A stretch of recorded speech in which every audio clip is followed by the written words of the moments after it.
யோ 500 ரூபா பணம் குடியா. கையில பணம் இல்லடி. அப்ப பர்ஸ்ல எடுத்து கொடு. பணமே சுத்தமா இல்லடி. நீ குடியா, நான் சுத்தம் பண்ணிக்கிறேன். 1 ரூபா கூட இல்லடி. 1 ரூபா கூட கேட்கலையா? நான் 500 ரூபா மட்டும் தான் கேட்கறேன்.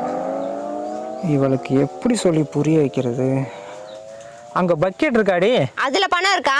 பால் காயில் இருக்கு. எடுத்துட்டு வந்து கொடுத்துட்டு கிளம்பு. என்ன பார்த்தா எப்படியா தெரியுது? பணம் இல்லைன்னா சொல்ல வேண்டியதானே. அதான் இவ்வளவு நேரமா சொல்லிட்டு இருந்தா.